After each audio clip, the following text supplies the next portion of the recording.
Assalamualaikum warahmatullahi wabarakatuh. Izin memperkenalkan diri, nama saya Rania Anissa Febriana, NPM 2121010112.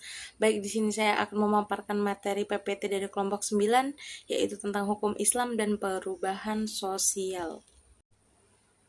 Pengertian hukum Islam dan perubahan sosial. Hukum Islam, Al-Quran, dan literatur hukum Islam sama sekali tidak menyebutkan kata hukum Islam sebagai salah satu istilah.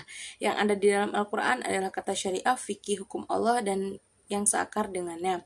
Secara terminologi, Profesor Dr. Hasbi Asidiki memberikan definisi hukum Islam yakni koleksi daya upaya pola ahli hukum untuk menetapkan syariat atas kebutuhan masyarakat. Tarif ini lebih dekat kepada fikih bukan pada syariat. Profesor Dr. Ismail Muhammad Syah mengapakan bahwa hukum Islam adalah seperangkat peraturan berdasarkan wahyu Allah dan sunnah Rasul tentang tingkah laku manusia mukallaf yang diakui dan diyakini berlaku dan mengikat untuk semua umat muslim yang beragama Islam. Perubahan sosial, setiap perubahan yang terjadi dalam struktur masyarakat atau perubahan dalam organisasi sosial masyarakat disebut perubahan sosial. Perubahan sosial berbeda dengan perubahan budaya karena perubahan kultural ini mengarah kepada perubahan dalam kebudayaan masyarakat. Agar dapat membuat hipotesa dan ramalan-ramalan yang tepat, maka para sosiologi harus memaklumi adanya perubahan-perubahan sosial dan budaya. Karakteristik hukum Islam. Hukum Islam memiliki karakteristik yang membedakannya dari undang-undang buatan manusia. Hasbi Asidiki dalam Falsafah Hukum Islam menjelaskan tentang karakteristik hukum Islam. Dapat dipahami bahwa hukum Islam memiliki karakteristik sebagai berikut. Yang pertama, hukum Islam bersifat ketuhanan, dalam artinya bahwa semua perundang-undangan dan peraturan-peraturan yang dibuat harus bersumber dan diambil dari ketentuan hukum Allah, dapat dikembalikan serta tidak bertentangan dengan kehendak Allah. Oleh karena itu, semua perundang-undang Islam harus berfokus atau berasal dari Allah Subhanahu wa taala. Yang kedua, hukum Islam bersifat universal. Yang dimaksud universal di sini adalah bahwa hukum Islam ditunjukkan bukan hanya untuk satu golongan atau suatu bangsa tentu saja, tetapi hukum Islam ditunjukkan kepada seluruh umat manusia. Yang ketiga, hukum Islam bersifat kemanusiaan, bersifat insaniah atau kemanusiaan. Insaniah di sini maksudnya adalah bahwa seluruh perundang-undangan Islam dan cabang-cabang hukum yang ditetapkan sangat memperhatikan hal ikhwal manusia.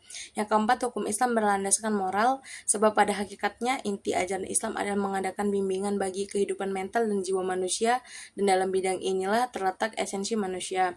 Yang kelima, hukum Islam bersifat teratur, maksudnya semua bagian-bagian dari masing-masingnya pekerja dan berjalan secara teratur antara satu dengan yang lainnya, tidak saling berbenturan tetapi sejalan dan seirama.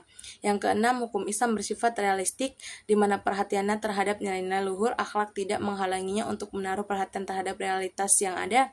Syariat Islam diturunkan Allah untuk manusia sesuai dengan kejadiannya yang Allah ciptakan dengan fisik yang berasal dari bumi dan ruh yang berasal dari langit dengan rasa cinta yang mendalam tentang isim istabilis. Eksistensi hukum Islam dan perubahan sosial. Dalam perjalanan sejarahnya, hukum Islam merupakan sesuatu kekuatan yang dinamis dan kreatif. Hal ini dapat dilihat dan instruksi Rasulullah SAW kepada para sahabat dalam menghadapi realistis sonologis umat pada waktu itu. Tetapi dalam melakukan ijtihad, para nabi tidak mengalami problem metodologis ataupun karena apabila mendapat kesulitan dan menyimpulkan hukum maka dapat langsung menanyakan kepada Nabi. Namun setelah Rasulullah SAW wafat, masalah-masalah baru mulai banyak bermunculan. Ragam kasus yang muncul pada periode kepemimpinan khalifah mulai berkembang kepada hukum keluarga, hukum transaksi, dan juga hukum yang berkaitan dengan kepentingan umum serta hak-hak dasar manusia, hak untuk mendapatkan kemerdekaan, dan hukum-hukum yang berkaitan dengan kehidupan bernegara. Pada masa sahabat ijtihad mulailah digalakan sehingga muncullah berbagai penafsiran dan fatwa praktek hukum yang pernah dicontohkan oleh Rasulullah Shallallahu Alaihi Wasallam. Baik, sekian pemaparan dari saya. Kurang lebihnya saya mohon maaf. Pada Allah saya mohon ampun. Saya akhiru wassalamualaikum warahmatullahi wabarakatuh.